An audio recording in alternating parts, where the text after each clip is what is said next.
What's going on, guys? I'm Steve. Welcome back to the channel. Welcome back to another video. If it's your first time stopping by the channel, hit that subscribe button. Trust me, you won't regret it. You're a returning subscriber as always, guys. Welcome back. And I do appreciate support, guys. You can tell this is my first video of the day.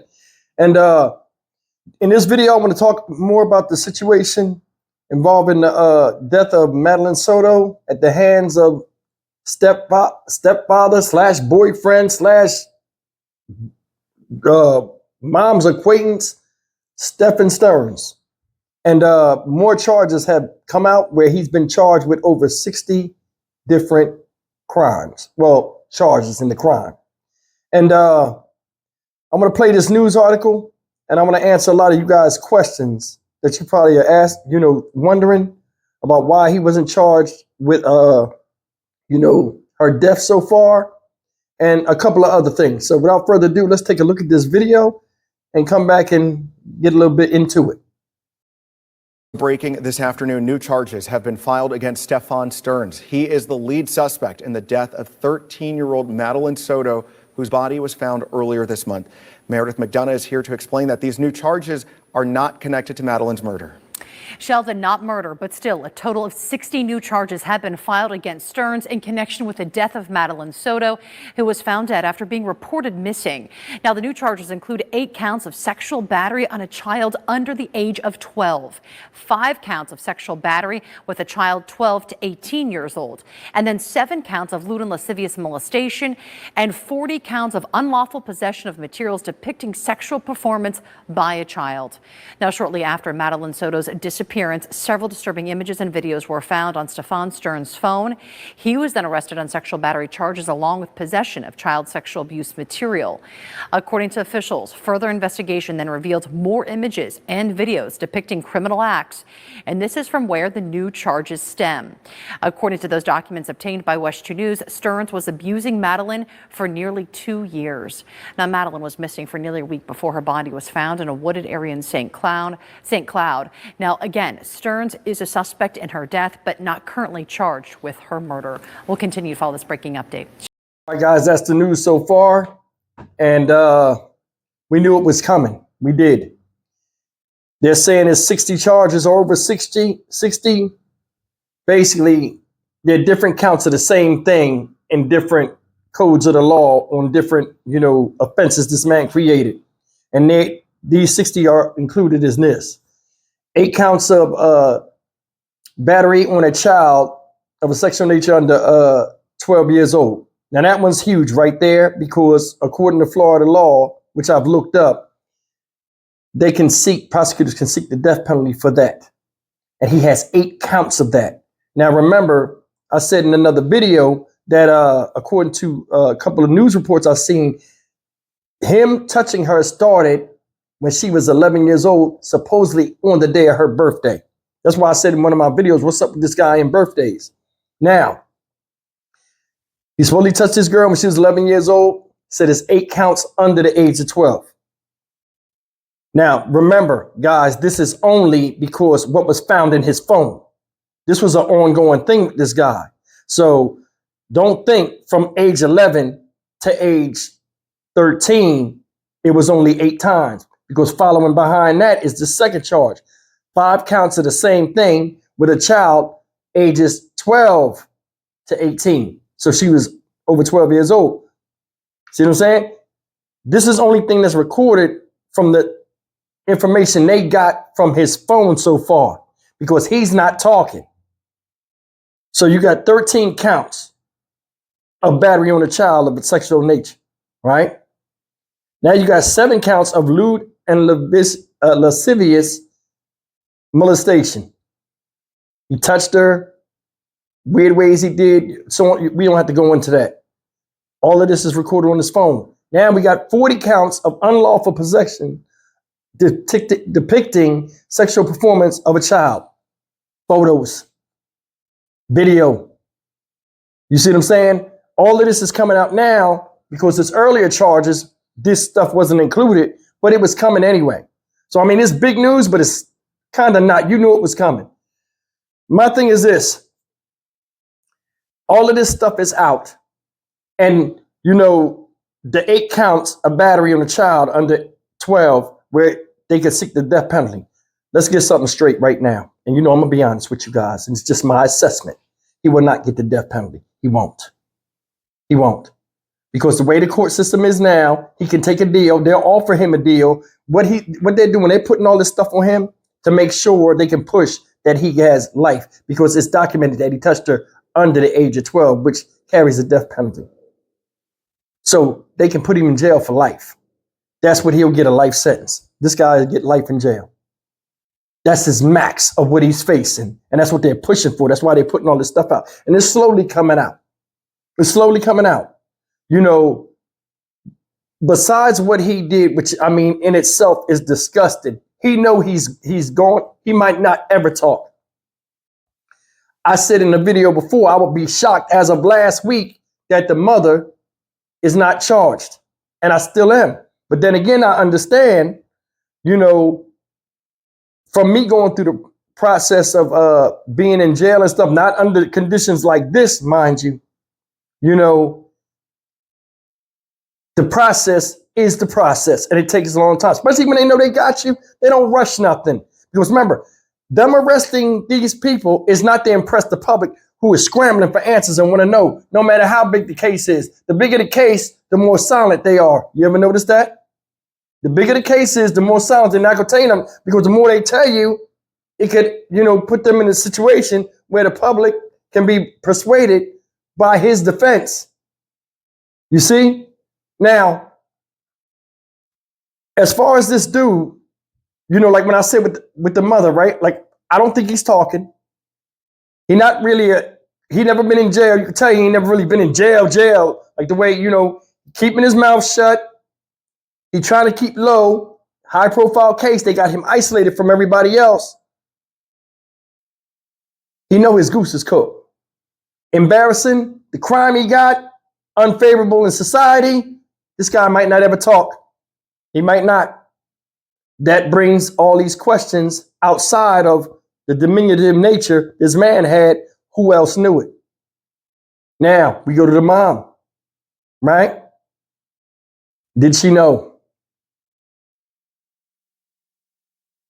We don't know that yet, because her interviews are confounding. She don't know to from fro. You know what I'm saying? I think honestly, she's still a suspect. And a lot of times the way they work the cases where, where they're not sure of somebody, they might already have her dead to rights, but not arresting her yet, because it's either somebody else they want to find, somebody else they want to, they'll leave you out there sometimes, because remember, her boyfriend just got caught. So she's talking to somebody, whether it's on the phone, the computer, or whatever. Sometimes they'll give you enough string to let you run around, and they'll follow the trail to see if anybody else is connected to it. That might be one reason why she's not locked up. Reason number 2, she might not be locked up right now. In my opinion, this is just my opinion. They might not know. They're trying to get the charges together to make sure they stick with her. Because just going and saying, oh, you knew, and somebody say, oh, I didn't know. Oh, you knew. They got to have something. Now, I'm sure they looked at her phone, too. Now, a lot of people are making a big thing about, oh, she changed her Facebook or Instagram or whatever, and she did this, she did that. A lot of people do that when, they lose somebody in the streets and all this other stuff. I don't see her keeping her face up there so people can scrutinize after they know who you are. You know how social media is. I'm not defending her, but that right there, why'd she do that? Most people with common sense would do that. But then again, she didn't have common sense. But then again, man, this whole thing is just crazy to me.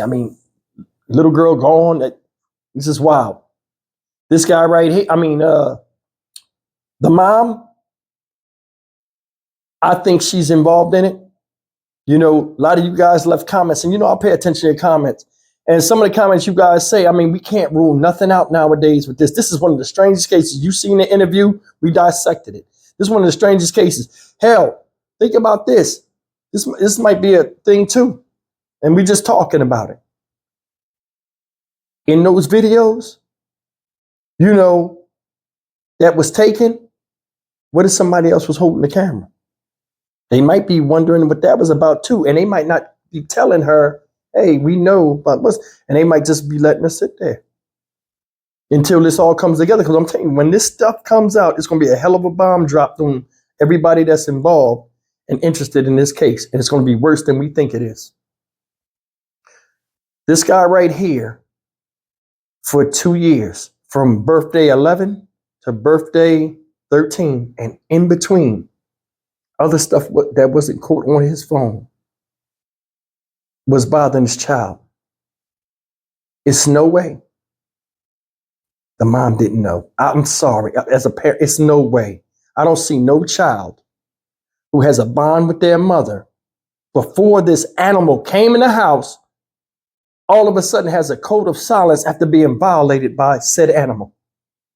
This woman had to know something, you know, and if she did, which I think she was what? A willing participant, whether directly or indirectly, to the demise of her child.